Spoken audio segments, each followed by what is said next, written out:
Ragina Ajack. Hi, everybody. So, I'm the chicken. the big old chicken. So today, we're just going to be talking about stories and how we got here to South Dakota. Yeah, that's mine too. I just So want to say my okay. story is, well, I was born in Chad, but I was raised in Cameroon. My family and I left Chad when I was 9 months old because of the civil war that was happening at the time. So we moved to Cameroon, and from Cameroon, we came to the United States in 2010 as refugees from Chad. So I came to Sioux Falls when I was about to turn 14 years old. And ever since I came here, life wasn't, like the United States wasn't like how I thought it was going to be on television, you know, like how New York City is all nice, money out of the machine, money coming out of the machine and all that stuff. So when we came to Sioux Falls, I was shocked. I'm like, it's not a big difference anyways from like coming, you know, from Africa to Sioux Falls. It wasn't, like I was expecting New York City or Chicago, you know, so, but life wasn't that great in Cameroon, and it wasn't definitely not easy here in the U.S. Being a female in my country, I didn't have a voice, but when I came to the U.S., I finally got that voice that a lot of people in my country don't have. But even now that I have a voice, I know that also women struggle, not just back in Africa, but also anywhere in the world. So I always have people telling me that I'm being a feminist or I'm being extra, like whenever I'm speaking for women's rights, or you know. So, but there's nothing wrong with being a feminist. Like this, it's really not that bad. Really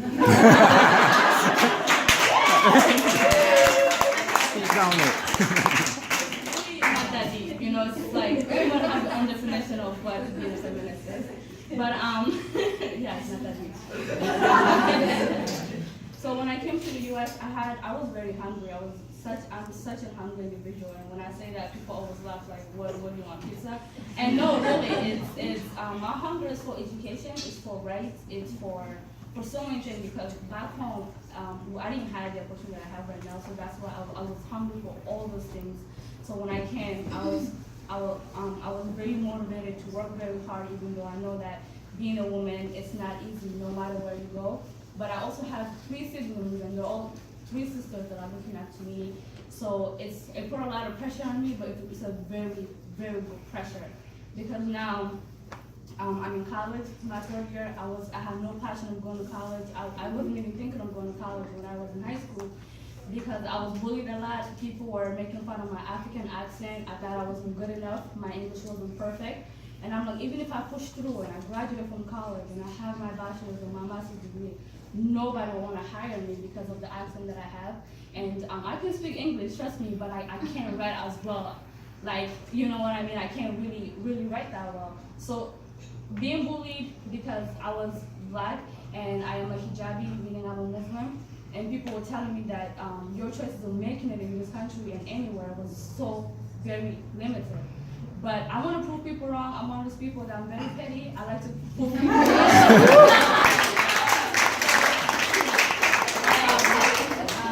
I want to prove also my dad wrong, because he still has that very, what was the word we were talking about there? Conservative mindset and traditional.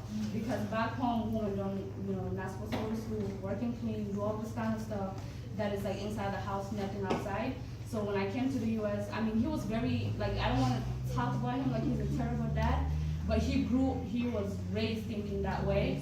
So it's very hard for him to adjust to the American lifestyle and look at things from the outside. So, yeah, I mean, because I decided to go to school and not get married at a young age or start having babies and, you know, start dropping kids every other year. And, you know, if I were to do that, it was definitely going to make him proud. But because I chose a different route, I want to have kids. I want to have a beautiful family, but also I want to be stable. I want to be very financially stable before I take all those steps. So yeah, I'm in college. I know I'm going all over the place. I'm in college. This is my 3rd year. And it's very hard. It's not easy, because even in college, I still get people kind of push me out of the group because my ideas are not that great, or I still have an accent. All your ideas are great. Thank you. Thank you.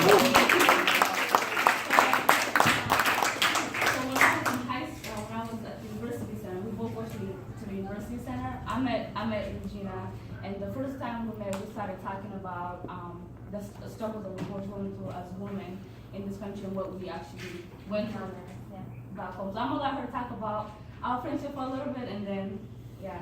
Okay, so this is my first time talking in front of a lot of people, so I'm kind of like, Yeah.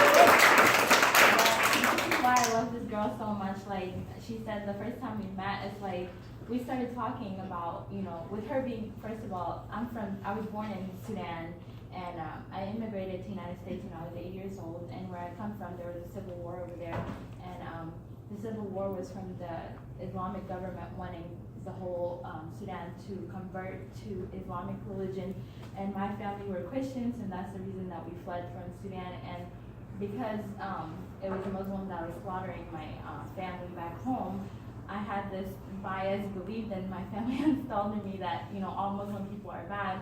And so when I met her at the university center, it was kind of like almost like an eye-opening experience for me, and talking to her, because I've always tried to stay away from Muslim people. I had this idea of them being bad. So when we started talking, I realized that we related so much, and we had the same struggles, the same background. She was Muslim, I was Christian, but also as well as being Christian, I came from a very traditional conservative background where, you know, being a woman, all you're supposed to do is learn how to clean, cook, and be a good housewife, so that when you get married, you're serving your husband well. And so, you know, our traditions are, you know, if you get married, your husband is supposed to pay a dowry. So if he's gonna pay a dowry, they have to make sure that you're a good woman. So when I talked to her and we got to know each other a little bit more, we learned that we were very stubborn, very stuck in our ways. So, you know, a little bit about me. I got pregnant at a young age, and part of the reason that I did get pregnant was like basically rebelling against my parents, because they wanted me to, like, you know, be this good housewife, and not even, it wasn't more about my education, it's more about growing up as to be a good woman, so that I can get married, so that I can bring respect to my family. And so being pregnant at a young age was a way of like, you know what, I'm here, I have my freedom, I can do whatever I want.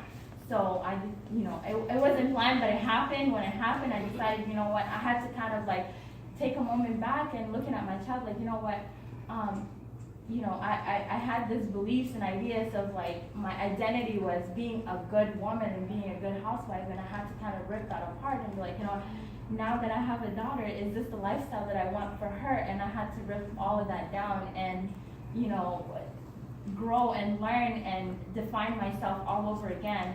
And that's why we related so much, because I decided that just because I was a woman doesn't mean that I am defined by having a husband. I am defined by, you know, getting married, by bringing that down into my family.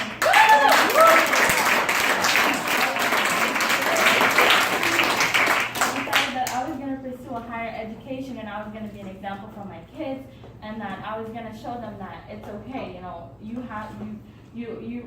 were not born to be controlled and suppressed as a woman. You could be whatever you want to be. And so I said that if I'm going to give that advice to my kids, I have to be an example of that, and that's why I push regardless of what. I'm not a success. I don't have my career job. I'm not successful right now, but I'm going to school, and through whatever struggle that I go through, I'm pushing, and you know, I'm pushing hard as a woman, and I want to be an example, and I want to be a voice for these women back home and here in our community in the United States. And even though these women are here in the United States, they have their voices, they're so suppressed by the community, by society, by, you know, the ideals, tradition of how they're supposed to be. And I want to be the voice for those women. I want to be an example for them. And that's why her and I related so much. We have so much work to do, and keep pushing, I guess. Yeah. Yeah.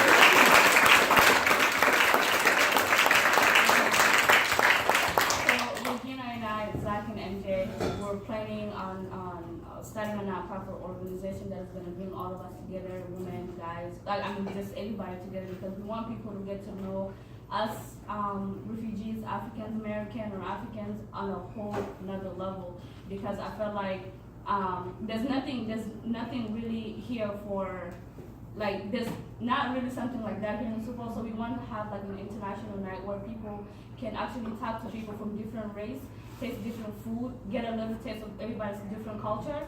So that way, you know, next time, so that way we can all work like And also, I didn't say the idea all came from like her being Muslim and me being Christian, and back home the discrimination of like, oh, she's Muslim, I don't want to talk to her. It's like basically kind of being do an event that's going to be like an icebreaker for us to, because even though, like I said, with our community being here in the United States, we're still very segregated because of those biased beliefs and the struggles that we went through back home.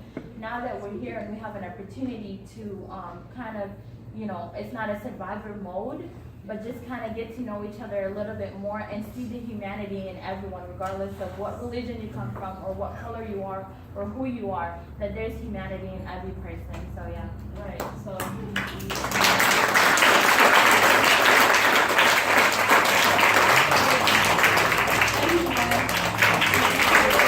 Yeah! Woo! That was great, man. That's good. I feel like I can breathe and I didn't even read it. Hey. All right, all right. What's Kristen?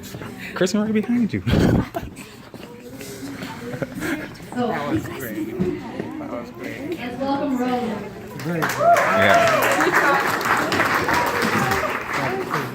Good job. Good job.